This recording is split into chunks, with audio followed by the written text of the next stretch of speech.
I'm sure you're going to enjoy our next presenter. Please welcome Mike.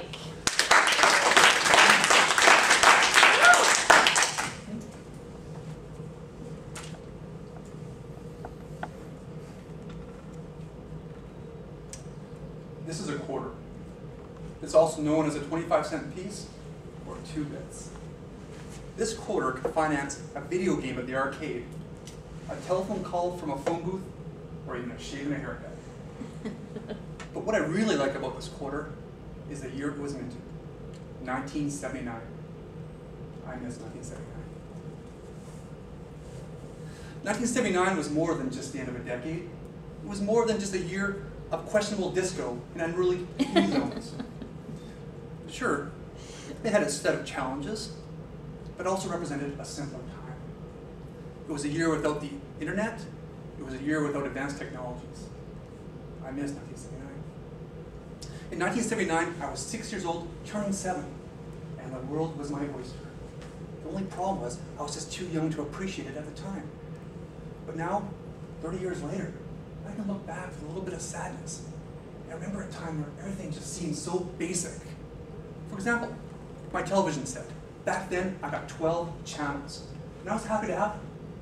Of course, one would actually have to physically walk to the TV to change the channels, but that's just the way it was. Now, every house on my block had a ghastly antenna system on the roof. Yeah. And this antenna system did 2 things. 1, it gave you mediocre reception, and 2, it gave your house the ability to scare away crows. But now I get over 100 channels, and I can change those channels as simply as blinking my eyes. But you know what? There's still nothing on. But 1979, it was last year that both my parents were married. I have memories of them, but they're fleeting at best. But truthfully, it was last year both my parents and my siblings and I lived under the same roof. But I can remember back those Saturday mornings, getting my allowance of 50 cents. And once those 2 quarters hit my hand, my older sister, brother, and I would go marching down to the corner store to exchange it for candy. And looking back at it, I still believe that those Saturday mornings gave me my first taste of decision making. You see, there was tons of candy, but I only had 50 cents. How would I maximize my candy acquisition? There was Pop Rocks, Fun Dips, Soda Pop, and Popeye cigarettes. I felt like a kid in a candy store. But after our selections were made, we'd line up to pay for the candy. And I was never too sure if my arithmetic was correct. So I'd be waiting in line, sweating, like Mike Tyson at a spelling bee. not sure if I'd have to give some of the candy back due to insufficient funds. But boy, that corner store was a magical place back in 1979. But people were less paranoid back in 1979. I remember my parents dragging me to the grocery store. They'd pull into the parking lot. And before they got out, they'd roll the window down about 2 inches, turn to me and say, "We'll be back in an hour." Wow. Yeah. And at that age, I also remember being able to go to a friend's house after school, just as long as I phoned home first.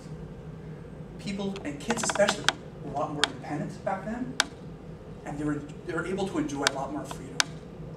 These days, well, parents pretty much make their kids swallow beacons, so they know where they are every second.